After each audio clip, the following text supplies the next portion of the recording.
Kang Lim sedang bersemedi untuk memulihkan pedangnya. Lalu cahaya masuk dan merubah wujud pedangnya menjadi bentuk sesuatu yang mirip pedang tetapi lebih besar.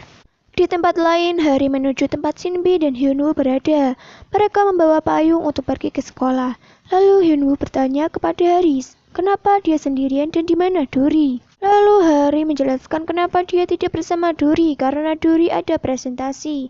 Di tempat lain, Dori terlihat memakai jas hujan dan berlari. Dia berhenti karena ada katak. Namun saat mendekati kata itu, katanya meloncat ke selokan. Tiba-tiba dia merasakan aneh. Tiba-tiba di saat dia pergi dari belakang ada yang mendekati. Terlihat di rumah Shinbi sedang duduk dengan wajah bingung atau memikirkan sesuatu. Dia memikirkan perkataan Hari tadi. Lalu dia menghilang dan pergi ke saluran pembuangan. Dia bingung karena tidak melihat bahwa ada makhluk di sana. Saat melihat-lihat, dia menemukan sepatu boot. Tiba-tiba dia mendengar sesuatu dan menoleh ke belakang. Lalu dia ketakutan. Dia pun menghilang. Dia masih ketakutan. Dia bersama Gembi. Lalu Gembi memberi tanggapan kalau Shinbi melihat makhluk selokan. Lalu Shinbi mengiyakan. Dia melihat dengan mata kepalanya sendiri. Ternyata mereka tidak hanya berdua, namun berlima. Gaan menunjuk ke sepatu boot di belakang Shinbi.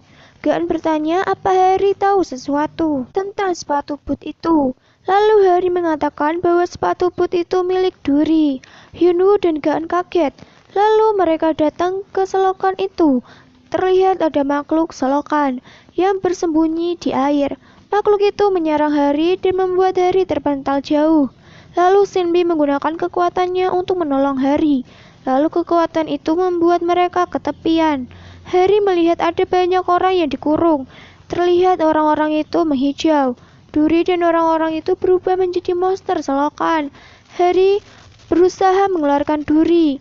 Kini giliran Gembi yang membantu dengan kekuatannya. Makhluk itu menyerang Gembi dan mengambilnya. Hari berusaha menyelamatkan Gembi dan akhirnya berhasil. Lalu Hari menggunakan bola makhluk Double X sendiri. Dia menggunakan Nekomata. Terjadi pertarungan antara keduanya. Namun makhluk itu masih selamat, sedangkan Nekomata sudah hilang. Makhluk buaya itu mengejar mereka. Hari berhasil tertangkap.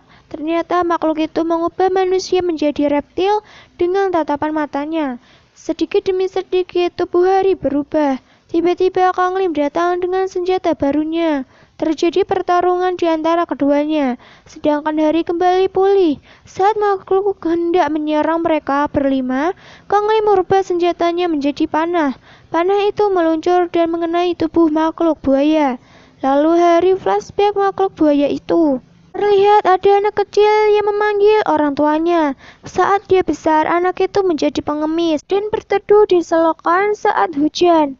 Lalu dia meninggal. Setelah orang itu meninggal, dia datang ke tempat orang tuanya berada dan melihat orang tuanya sudah tua. Di lantai ada poster fotonya. Orang tuanya melihat anaknya yang telah tiada. Mereka pun berpelukan. Episode pun berakhir. Oke, see you next video ya guys.